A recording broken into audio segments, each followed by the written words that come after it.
সবাইকে আমন্ত্রণ জানাচ্ছি ইনসাইট পলিটিক্সে। আপনাদের স্বাগত জানাচ্ছি আমি নাহিদ হোসেন। আমাদের আজকের ইনসাইট পলিটিক্সে আলোচনার শিরোনাম আনার খুনের রাজনৈতিক পাঠ। আপনারা এরই মধ্যে নিশ্চয়ই সবাই জানেন, বাংলাদেশের ঝিনাইদহ ৪ আসনের সংসদ সদস্য আনোয়ারুল আজিম আনার তিনি ভারতে নিখোঁজ ছিলেন এবং পরবর্তীতে 2 দিন আগে তার খুনের তথ্য নিশ্চিত হওয়া যায়। দুই দেশের পক্ষ থেকে এখনও তার মরদেহ উদ্ধার হয়নি। এই খুন নিয়ে নানান রকম প্রশ্ন এখনও আছে। ঠিক কী কারণে খুন হয়েছেন, কারা খুন করেছেন, কারা জড়িত, এরই মধ্যে মাস্টার মাইন্ড দাবি করে মূল আসামি যাকে ধারণা করা হচ্ছে তার নামও বেরিয়েছে। অনেকে গ্রেপ্তার হয়েছেন, ঢাকায় গ্রেপ্তার হয়েছেন, কলকাতাতেও গ্রেপ্তার হয়েছেন। কিন্তু সবকিছুর পরও যে খুনের রহস্য আপাত দৃষ্টিতে একটি ধারণা করা গেলেও তদন্তের পর নিশ্চয়ই পুরো বিষয়টি জানা যাবে। কিন্তু এই খুনের রহস্য কিংবা খুনের পেছনের কাহিনী ছাড়িয়েও যেটি একটি প্রশ্ন উঠছে যে আনোয়ারুল আজিম আনারের ব্যাকগ্রাউন্ড নিয়ে নানান রকম তথ্য, নানান রকম রিপোর্ট গণমাধ্যমে প্রকাশিত হচ্ছে। তিনি একসময় ইন্টারপোলের ওয়ারেন্টভুক্ত আসামি ছিলেন, তার নামে বেশ কিছু মামলার তথ্য পাওয়া যাচ্ছে। বিভিন্ন সীমান্তবর্তী অঞ্চলের নানান অনৈতিক অনিয়মের কাজেও তার জড়িত থাকার তথ্য গণমাধ্যমে প্রকাশিত হচ্ছে। প্রশ্ন হচ্ছে, এই রকম ব্যাকগ্রাউন্ডের একজন মানুষ সংসদ সদস্য টানা 3 বার নির্বাচিত হয়েছেন, এই জায়গায় রাজনৈতিক যে প্রজ্ঞা কিংবা বিচক্ষণতার প্রশ্ন সেটি খানিকটা ফিকে হয় কিনা, এই প্রশ্নে একটু আমরা আলোচনা করতে চাই। আমাদের সাথে আজ উপস্থিত আছেন জনাব আহমেদ হোসেন, সংসদ সদস্য এবং বাংলাদেশ আওয়ামী লীগের সাংগঠনিক সম্পাদক। আপনাকে আমন্ত্রণ জানাচ্ছি। আমাদের সাথে হয়তো আর কিছুক্ষণের মধ্যে যুক্ত হবেন ডক্টর আসাদুজ্জামান রিপন, বাংলাদেশ জাতীয়তাবাদী দলের বিশেষ সম্পাদক। জনাব আহমেদ হোসেন, আপনার কাছ থেকে একটু শুরু করি। আমরা গতকালও এই বিষয়ে আলোচনা করছিলাম।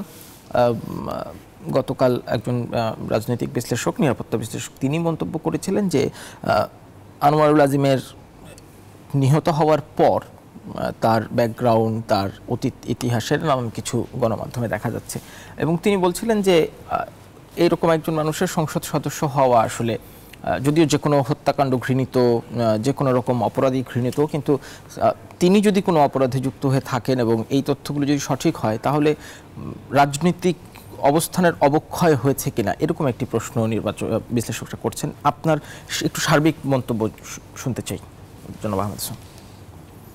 যে আপনাকে ধন্যবাদ। এই দ্বাদশ নির্বাচনে এবার যে সংসদ হলো, এই সংসদে আমরা 2 জন সংসদ সদস্যকে হারালাম। একজন, তিনি স্বাভাবিক মৃত্যু হয়েছে, অসুস্থ হয়ে পড়েছিলেন, ব্যাংককে গিয়েছিলেন, সেখান থেকে আর ফিরে আসেননি। এসেছেন, তার লাশ ফিরে এসেছে। ঝিনাইদহ জনাব আব্দুল হাই সাহেব খুব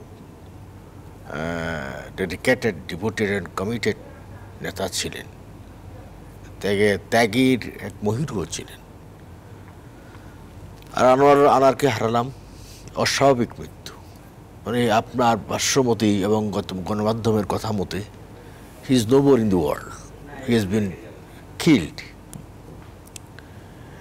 এবং যিনি অ্যাসাসিনেটেড হয়েছেন, তারপরে তার কারা করেছে, কারা মাস্টার মাইন্ড, সেই নামগুলো গণমাধ্যমে আসছে, but investigation is going on. কাজে তদন্ত চলাকালীন সময়ে আমাদের দিক থেকে বা আমরা যে পজিশনে আছি, এখান থেকে খুব বাড়িয়ে কথা বলা ঠিক হবে না। আর উনি সংসদ সদস্য হলেন 3 বার। এরপরে যারা বলছেন, নেগেটিভলি কথা বলছেন, নিঃসন্দেহে পিপুল ডিসাইড করেছে, জনগণে নির্বাচিত হয়েছেন 3 বার, জনগণ ডিসাইড করেছে হি ইজ কারেক্ট এবং তিনি জনগণের কাছে নন্দিত মানুষ ছিলেন। মৃত্যুর পরে যারা যাদের কাছে নিন্দিত হচ্ছেন, প্রকারান্তরে তাদের ভাষ্যটা কিন্তু যারা মাস্টার মাইন্ডে, তার চিন্তার সাথে তাদের চিন্তা মিলে যায়। আমার কথা বুঝতে পারছেন? কাজে এই মুহূর্তে তার সম্পর্কে এহেন কথা বলা, এহেন মন্তব্য করা, এটা দৃষ্টিকটু এবং অনেকটা আমি বলবো ঘাতকদের চিন্তা আর তাদের চিন্তা একেবারে একই মালায় গাথা। কাজে আমি সেই সম্পর্কে কোনো কথা বলছি না। তিনি ইলেক্টেড এমপি ছিলেন, আমাদের হাউসের এমপি ছিলেন, আমাদের সহকর্মী ছিলেন, পার্লামেন্টে আমাদের সহকর্মী ছিলেন। এই তো সেদিনও তিনি ছিলেন। তিনি গিয়েছিলেন চিকিৎসা করার জন্য সেটা যারা যতটুকু জেনেছি, হয়তো তিনি আর জীবিত ফিরে আসছেন না, তিনি মৃত হয়ে ফিরে আসছেন। তার জন্য আমি শোক প্রকাশ করছি এবং তার প্রতি আমার যে আমার হৃদয়ের ভালোবাসা এটা আমি অর্পণ করছি। তিনি ওপারে ভালো থাকুন, ওপারে তিনি বেহেশত পান এবং তার পরিবার, সন্তান সন্ততি, তাদের যে কান্না দেখছি, তাদের দুঃখ বেদনা, এই বেদনার সাথে আমি আমার দুঃখ বেদনাকে মিলিয়ে নিচ্ছি। কাজেই আপনার প্রশ্নের উত্তর আপনি পেয়ে গেছেন। মানে একদম নির্দিষ্ট করে, যেহেতু তিনি এখন আর পৃথিবীতে নেই আমরা তাই জানি, তার সম্পর্কে কথা বলা নিঃসন্দেহে একটু অন্তত দলের দৃষ্টিকোণ থেকে হলেও আপনার জন্য বিব্রতকর, কিন্তু সার্বিকভাবে যদি একটু প্রশ্ন করি, অনেক বিশ্লেষকদের বরাত দিয়ে যদি বলি, মানে রাজনীতিবিদদের নানান রকম অনিয়ম কিংবা অনৈতিক কাজে জড়িয়ে যাওয়া, এটি কি কখনো কখনো ইতিহাস বিস্মৃত হয়? মানে অনেক আগের ঘটনা, অনেক আগের জড়িয়ে থাকা, সেটি তিনি রাজনীতিতে জড়ালে কিংবা ক্ষমতাসীনদের সাথে সম্পৃক্ত হলে সেটি কি খানিকটা রাজনীতিতে, আমি একটু প্রশ্নের উত্তরটি নেওয়ার আগে আমি একটু শুধু জানিয়ে দিচ্ছি, আমাদের সাথে যুক্ত হয়েছেন ডক্টর আসাদুজ্জামান রিপন, বাংলাদেশ জাতীয়তাবাদী দলের বিশেষ সম্পাদক। আপনাকে আমন্ত্রণ জানাচ্ছি, আমি আসবো আপনার কাছে। জনাব মাহমুদ হোসেন। আমাকে বলতে হচ্ছে আবার? জি, মানে যে প্রশ্নটি করেছেন। বাকিটুকু সারেন না, আমার বাকি নেই, আমার শেষও নেই। আমরা যখন কথা বলি, আমরা রাজনীতি যারা করি, আমরা কথা বলতে বেশি স্বাচ্ছন্দ্য বোধ করি, আর কথা বেশি বলি বলেই আমরা বেশি নন্দিত হই না। রাজনীতিবিদরা বেশি কথা বলে, আবার রাজনীতিবিদরা কথা না বললে আবার দেশও চলে না।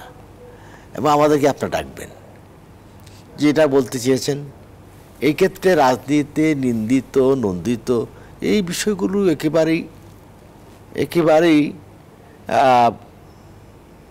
কি বলবো, এটা আপেক্ষিক ব্যাপার। কেউ নন্দিত হয়, কেউ নিন্দিত হয়। আর নৈতিকতা, নীতিভ্রষ্ট হওয়া, এইগুলো দেশের রাজনীতিতে কেন? যেন আপনি যদি বলেন নথুরাম গডস যখন মহাত্মা গান্ধীকে হত্যা করেছে, এটা কিন্তু যেমন ন্যায়ের মধ্যে পড়ে,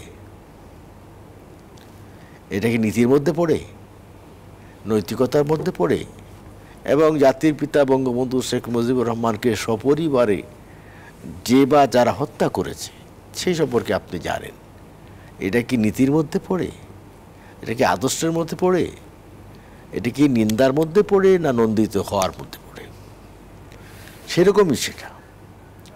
কারণ যারা রাজনীতিতে বিচ্যুত হয়, কেউ খুনের আশ্রয় নেয়, কেউ তার নৈতিকতাকে হারায়, তার আদর্শকে হারায়, তার ব্যক্তিত্বকে হারায়, নিশ্চয়ই তখন সে নন্দিত থাকে না। আর সার্বজনীন নন্দিত হওয়া, সকলের কাছে প্রশংসিত হওয়া রাজনীতিবিদদের জন্য খুব কঠিন বিষয়। আমি আবার আপনার কাছে আসবো, শুধু একটি প্রশ্ন করে রাখি, মানে যখন নন্দিত কেউ নিন্দিত হয়, কিন্তু সে যখন ক্ষমতাসীন দলের সাথে খুবই ওতপ্রোতভাবে সম্পৃক্ত থাকে, তার বিরুদ্ধে দল কিংবা আইন সমান চোখে ব্যবস্থা নেয় কিনা, সেই চর্চা আমাদের আছে কিনা, এই প্রশ্নটি রাখলাম। বিরতির পর আপনার কাছে আসবো। আমি তার আগে ডক্টর আসাদুজ্জামান রিপন, আপনি নিশ্চয়ই বুঝে ফেলেছেন আমরা কি নিয়ে আলোচনা করছিলাম, আমি আর আলাদা করে প্রশ্ন করতে চাই না, এই সার্বিক বিষয়ে আপনার মন্তব্য শুনব। ছোটবেলা একটা আপ্তবাক্য শুনেছিলাম যে এমন জীবন হইবে করিতে গঠন, মরিও হাসিবে তুমি, কাঁদিবে ভুবন।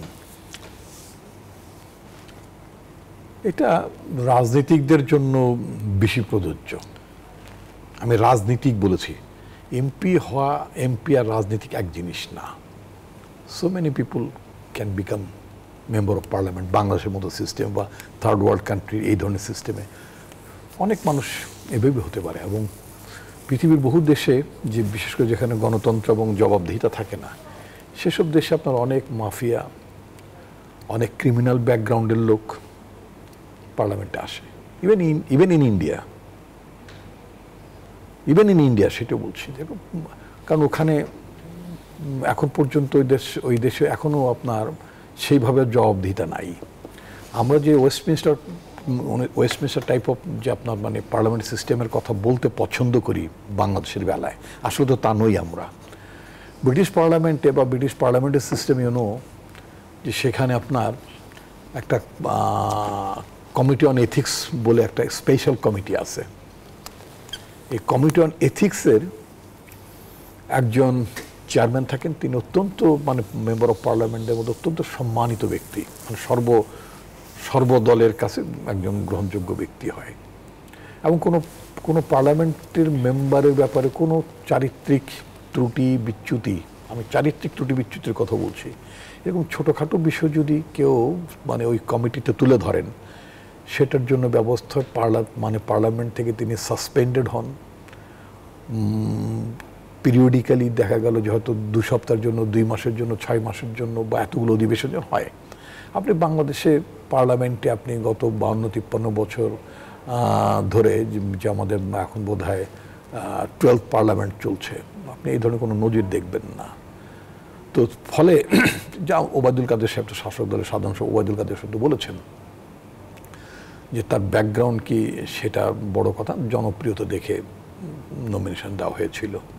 উনি দলের সাধারণ সম্পাদক, ওনাকে তো কথা বলতে হয়। আমি বাংলাদেশের পত্রপত্রিকা মূলত আমার কাছে যেটা মনে হয়েছে, বাংলাদেশের মিডিয়া মূলত ভারতীয় মিডিয়ার বরাতে তা ওই সব দেশে, ওই দেশে যেহেতু যে খবরগুলো প্রকাশিত হয়েছে তার উপর ভিত্তি করে, যেটা ওবায়দুল কাদের সাহেব বলেছেন যে আপনাদের বিশ্লেষণ কোথায় বা আপনারা কি খবর পেয়েছেন, আপনাদের সবই তো ইন্ডিয়ান মিডিয়াকে কোট করে কথা বলছেন।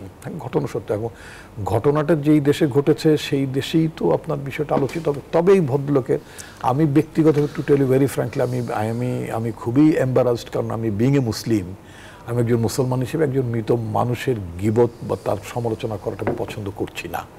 এটা আমাদের মুসলমান ধর্মে, আমাদের কোরআনে এটা নির্দেশ আছে যে তোমরা মৃত মানুষের গীবত করিও না। তো গীবত এক জিনিস, গীবত প্রবাবলি আমি যতটুকু আমার ক্ষুদ্র বুদ্ধিতে যেটা বুঝি, গীবত মানে হচ্ছে যেটা না হোক কথা, যেটা তিনি নন তা বলা, এটাকে গীবত বলে। আর যদি সত্য আলোচনা যদি হয়, উনি লোক হিসেবে ওনার ব্যাকগ্রাউন্ড যা এখন মানে মিডিয়াতে দেখতে পাচ্ছি, তাতে উনি লোক হিসেবে ভালো লোক ছিলেন না। মানুষ মারা যাওয়ার সময় যেমন আগের সময় জানাজায় বলা হতো উনি কেমন মানুষ ছিলেন, আমার আমি অনেক জানাজা অ্যাটেন্ড করেছি, সেখানে যিনি জানাজা পড়াতেন মৌলভী সাহেব জিজ্ঞেস করতেন, আহমদ ভাই কি আপনার মনে আছে নাকি, এরকম বলতেন না? এখনো বলি, এখনো না, উনি কেমন মানে হুজুর জিজ্ঞেস করতেন উনি কেমন মানুষ ছিলেন। আমরা নিজেরাই বলি। তখন মানুষ বলে, যারা হাজির থাকে তারা বলে যে উনি ভালো মানুষ ছিলেন, মানে সাক্ষী দেয় পাবলিকলি, প্রকাশ্যে সবাই বলে কথাটা।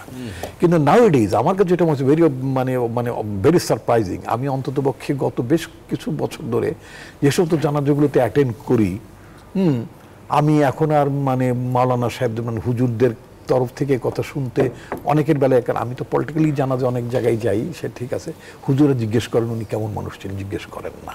তা আমি তখন আমার নিজের মধ্যেই প্রশ্ন আসছে যে আগে তো হুজুরা জিজ্ঞেস করতেন, মৃত ব্যক্তির লাশটাকে, কাফনে মোড়ানো লাশটাকে সামনে হুজুরা জিজ্ঞেস করতেন সোশ্যালি, এখন কেন জিজ্ঞেস করেন? আমার কাছে যেটা মনে হয়েছে যে মোস্ট অফ আস যারা মানে মারা যান, ইন্তেকাল করেন, তাদের সম্পর্কে হয়তো অনেক মানুষের হয়তো খুব পজিটিভ ধারণা থাকে না। তো হুজুর জিজ্ঞেস করলেন, মানুষ তো জোর করে বলবে না যে উনি ভালো মানুষ ছিলেন, দেখা গেলো কেউ মুখ ফসকে বলেই বসতে পারে যে উনি খারাপ লোক ছিলেন, বা মনে আসতে পারে কথাটা, সেই জন্য বোধহয় প্রসঙ্গটা এড়িয়ে যান। তো এখন বাস্তবতাটাই তাই যে ওনার যে ব্যাকগ্রাউন্ড, যেটা পত্রপত্রিকায় যেটা দেখলাম, তার মেয়েটির জন্য আমি ব্যথিত, দুঃখিত। আমি নিজে একটি কন্যা সন্তানের পিতা। একজন সন্তানের জন্য তার বাবার মৃত্যুর পরে তার বাবাকে নিয়ে যখন নেতিবাচক আলোচনা সোশ্যাল মিডিয়াতে বা পাবলিক মিডিয়াতে, মানে গণমাধ্যম যেটা আপনারা বলেন, এইগুলোতে যখন আলোচনা হয়, তখন ওই সন্তানটির জন্য নিঃসন্দেহে অত্যন্ত কষ্টের এবং বেদনাদায়ক এবং বিব্রতকরও বটে। ওই মেয়েটির জন্য আরো কেন, তার বাবা যত বড় নটোরিয়াস হন না কেন, মেয়েটির কাছে তো বাবা, এটা তো সত্য। মানে ওই মেয়েটি তো তার বাবার কাছে স্নেহ, মমতা, ভালোবাসা পেয়েছে, তাই না? তো এবং সেটা থেকে বঞ্চিত হচ্ছে। ব্যক্তি হিসেবে তিনি কেমন ছিলেন, উনি তো আমার দলের লোক না, আমি জানি না। আমি এভরিথিং আই এম টকিং মানে অন দ্য বেসিস অফ আপনার মিডিয়া রিপোর্টস। দেখা গেল যে উনি মানে আপনার এই যে চোরাচালানি বা এই সমস্ত মানে আনসোশ্যাল অ্যাক্টিভিটি বা যেটাকে বলে ক্রিমিনাল অ্যাক্টিভিটির জন্য ওনার বিরুদ্ধে ছিল, মানে পলিটিক্সের কারণ না, ওনার বিরুদ্ধে আপনার কি বলে আপনার ইন্টারন্যাশনাল মানে আপনার কি যে পুলিশের যে একটা আপনার ইন্টারপোলের যে আপনার থাকে অ্যালার্ট থাকে, সেই ধরনের জারিও করা ছিল।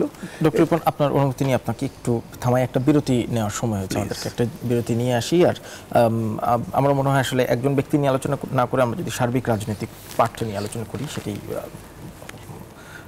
আমাদের একটা বিরতি নিচ্ছি ইনসাইড পলিটিক্সে, একটু পরেই সঙ্গে থাকবেন।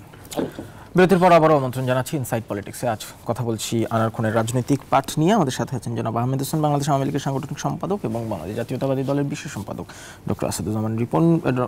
জনাব আহমেদ হোসেন, আপনার কাছে যে প্রশ্নটি রেখেছিলাম যে আমি শিরোনাম থেকেই যদি বলি, রাজনৈতিক পাঠকে কিংবা এই ধরনের সমালোচনাগুলোর প্রেক্ষিতে রাজনৈতিক দলগুলোর বক্তব্য কিংবা ভবিষ্যৎ চিন্তা আসলে কতটা পরিশীলিত কিংবা আরেকটু নীতি কিংবা বিচক্ষণ হওয়া উচিত কিনা, আপনার মন্তব্য শুনবো, irrespective of any political party. আপনি কি বলতে চাচ্ছেন যে আমাদের সংসদ সদস্য নিহত হলেন তার প্রেক্ষিতে?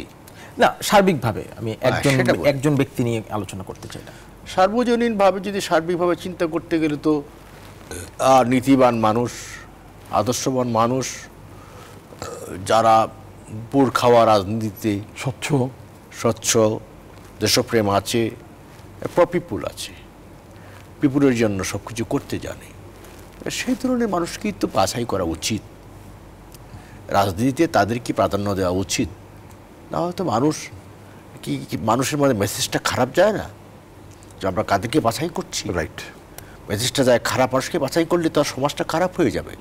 তখন এই সমাজ থেকে খারাপ মানুষের জন্ম বেশি হবে, যে খারাপ হলে রিওয়ার্ড পাওয়া যায়। আমি যদি ওই নীতিচ্যুত হই, নৈতিক স্খলন থাকে, তখন যখন আমাকে রিওয়ার্ড করে সমাজ বা কোনো প্রতিষ্ঠান এবং রাজনীতি, তখন কিন্তু একটা মেসেজ যায় যে এইটাই হওয়া উচিত, তাহলে এদের সংখ্যা বেড়ে যাবে। আর যখন আপনার নীতিহীন মানুষ নয়, নীতিবান মানুষ, নীতির প্রতি আদর্শের প্রতি কমিটেড, ডেডিকেটেড, ডিভোটেড, সেই ধরনের মানুষগুলোকে বাছাই করে, সততা, দেশপ্রেম বাছাই করে যদি আপনি তাকে রিওয়ার্ড করেন, পদায়ন করেন, অথবা যে কোনো প্রতিষ্ঠানে হোক, পার্টিতে হোক, পার্লামেন্টেই হোক, তাহলে কিন্তু সমাজে দেশের মানুষের কাছে, একটা জেনারেশনের কাছে বার্তাটা যায় যে আমাকে এরকম হইতে হবে, না হলে আমি এই সমস্ত জায়গায় যেতে পারবো না। তাহলে সমাজের যে কলুষিত সমাজ থেকে সমাজটা আরও সুন্দর হয়ে উঠবে, মানুষ তৈরি হবে। আর বলি মানুষ মানেই আমার আকারে মানুষ বা অন্তরে মননে পশুত্ব, এটা কিন্তু মানুষ নয়। যে বলি আমরা মানুষের মতো মানুষ হবে, কি মানুষ হয়েছি, কিন্তু মানুষ হওয়ার পরেও আকারে মানুষ হলেও মননে চিন্তার জগতেও আমাকে মানুষ হতে হবে। ওই মানুষ হওয়ার জন্য যে আমাদের প্রয়াস বা আমাদের উপদেশ, আমাদের জ্ঞান, যারা জ্ঞানীরা দিয়েছেন, কথাবার্তা বলেছেন, সেই ধরনের মানুষ হওয়ার জন্যই এই সমাজকে, রাষ্ট্রকে আমাকে দায়িত্ব গ্রহণ করতে হবে। যে কোনো পার্টিকে সে দায়িত্ব গ্রহণ করতে হবে, যে কোনো প্রতিষ্ঠানকে দায়িত্ব গ্রহণ করতে হবে। তাহলেই নীতিভ্রষ্ট মানুষগুলো কিন্তু আপনার আস্তে আস্তে কমে যাবে এবং তার সমাজ থেকে খারিজ হয়ে যাবে। সমাজের মানুষ তাদের ঘৃণার চোখে দেখবে এবং ঘৃণার চোখে দেখলেই তার সমাজ থেকে আইসোলেট হয়ে গিয়ে তখন সেখানে একটা বার্তা যাবে, যারা নীতিচ্যুত হয়, যারা খারাপ মানুষ, তাদেরকে সমাজ গ্রহণ করে না। সেই চর্চার জায়গায় বাংলাদেশের রাজনীতি কোথায় দাঁড়িয়ে আপনার বিবেচনায়?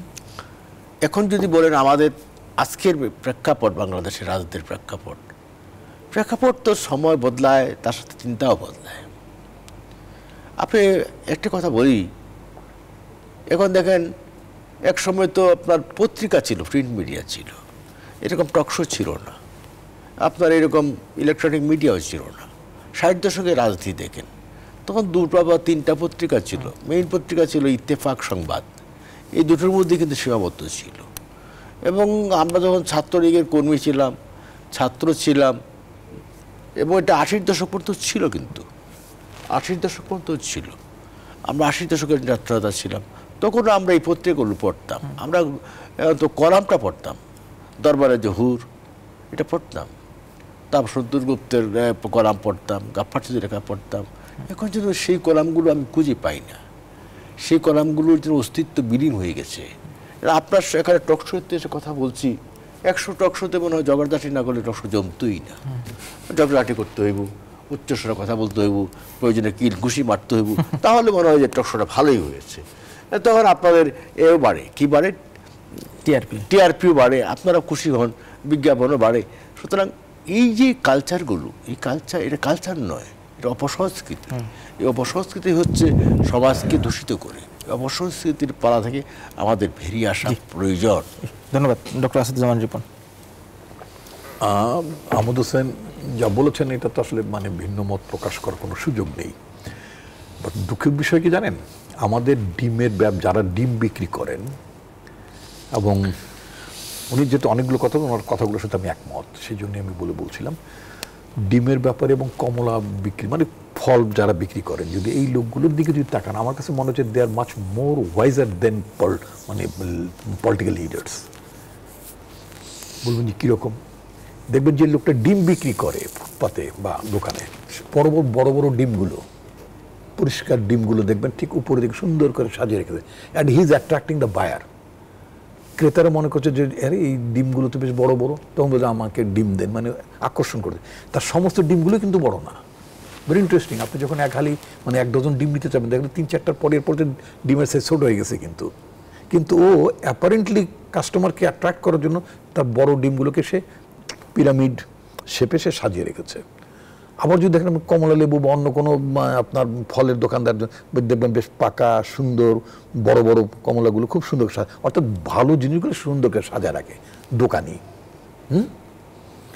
পলিটিক্যাল পার্টিগুলোর মধ্যে মেনি কেসেস আমি বলছি না পুরোটাই, দেখবেন নটোরিয়াস, রটেন মাল, দুর্বৃত্ত, ব্যাড রেপুটেশন আছে, সোজা কথা মানে ভালো, মানে man of not good repute, এরকম ভালো লোক না, তাদেরকে নিয়ে পাবলিক পারসেপশন খারাপ।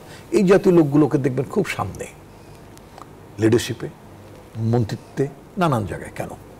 তার মানে কি আমাদের চেয়ে একজন দোকানি, মানে যারা আমি ডিমের দোকানদারের কথা বললাম বা কমলের দোকানদারদের কথা বললাম, ওরা বেশি বুদ্ধিমান? হ্যাঁ, ইয়েস, কমার্শিয়ালি তারা কিন্তু মার্কেটিংটা জানে। পলিটিক্যাল পার্টিগুলো ওই যে ওবায়দুল কাদের সাহেব যেমন বললেন যে আমি তো অ্যাপারেন্টলি জনপ্রিয়তা দেখে তারে ভোট দিছি, কারণ সে মানুষের মধ্যে হুন্ডা নিয়ে মানুষের মধ্যে মুভ করে যায় ইত্যাদি, কিন্তু তার যে রেপুটেশন খারাপ। মানুষ পয়সা করে দিলে অভাবী মানুষ পেলে অনেকে সাপোর্ট করে, পায়, ঠিক আছে। যেমন মনে করেন একটা লোক আমি জানি সোশ্যালি, সে লোকটা প্রচণ্ড দুর্নীতিবাজ, সেই দুর্নীতিবাজ হিসেবে রিটায়ার করেছে। আমি যদি ইফ আই টক অ্যাবাউট আপনার বেনজির আহমদ, পুলিশের আগের আইজি, রিটায়ার্ড আইজি, তার সম্পর্কে যে যত কথা, যে তার সম্পদের পাহাড়ের যে বর্ণনা আমরা জানলাম, শুনলাম, এখন এই লোকটা যদি ইলেকশনে দাঁড়ায়, ওর কাছে যদি একজন হেডমাস্টার টাইপের লোক বা একটা ভালো মানুষ রাজনীতি করেন, তিনি যদি দাঁড়ান, কে জিতবেন? উনি তো ওনার টাকার চোটে তো মানে ভালো লোক তার কাছে টিকবে না। দেখা গেল যে পাবলিকও তার টাকা খেয়ে হয়তো তার দিকে ভোট দিয়ে দেবে।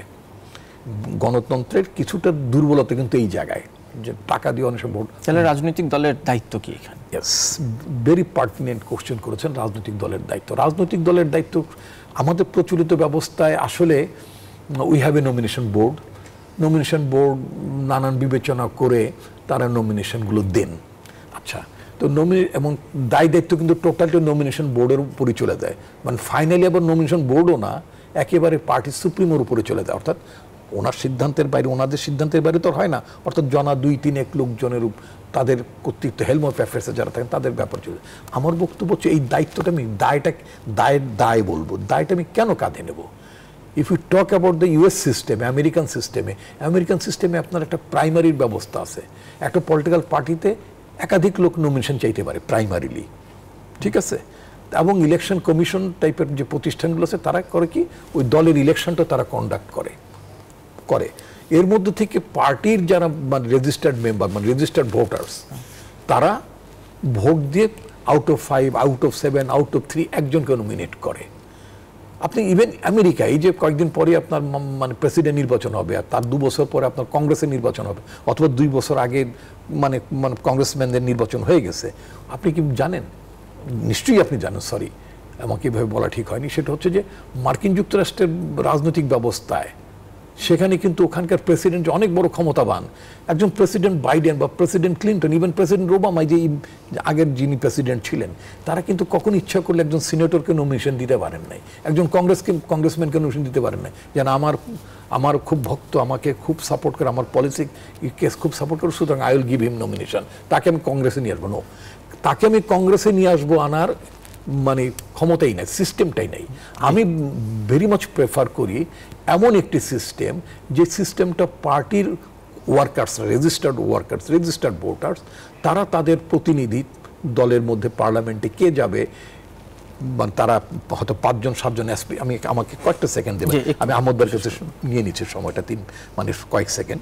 সেটা হচ্ছে যে আপনার পলিটিক্যাল পার্টি সিস্টেমটা বলে, পলিটিক্যাল পার্টিতে 5জন 10জন 12জনও দাঁড়াতে পারে। হ্যাঁ, পার্টির এক কাইন্ড অফ কন্ট্রোল থাকতে হবে। সেটা কি, পার্টি কি করবে, ওই 5জন 10জন থেকে তার একটা শর্ট লিস্ট করে দিল, বলে যে না, তারা পার্টি দেখলো যে না, নো, তারা 3জন পর্যন্ত তারা বাছাই করে দিতে পারে আউট অফ আমাদের দলের কথা।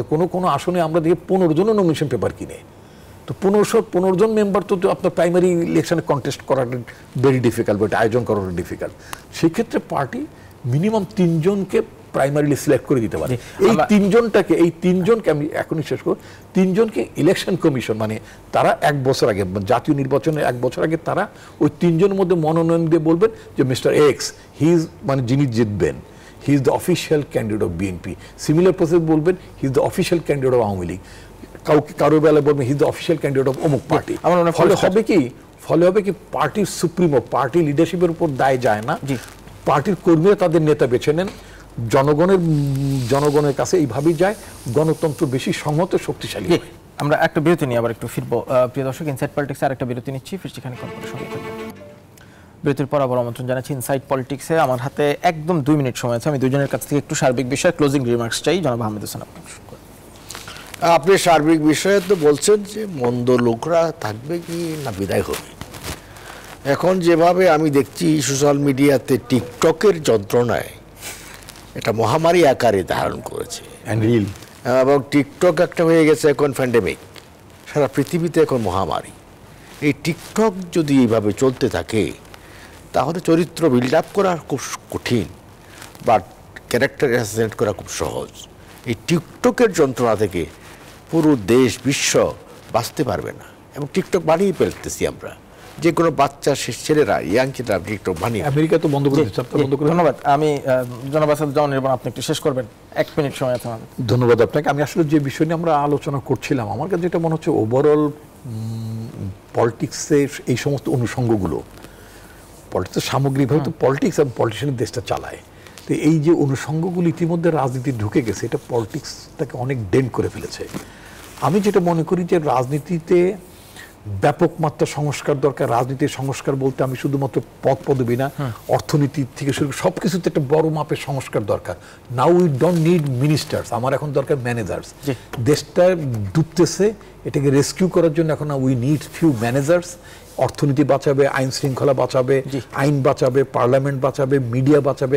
এই উদ্ধার করার জন্য উই নিড এই গ্রুপ। অনেক ধন্যবাদ জনাব আমাদের সঙ্গে ডক্টর আসাদুজ্জামান রিপন, আপনাদের দুজনকে অসংখ্য ধন্যবাদ আজকে প্রোগ্রামে যুক্ত হওয়ার জন্য। প্রিয় দর্শক, এই ছিল আমাদের আজকের ইনসাইড পলিটিক্স। দেখা হবে অন্য পর্বে অন্য অতিথির সাথে। ধন্যবাদ সবাইকে, সাথে থাকার জন্য।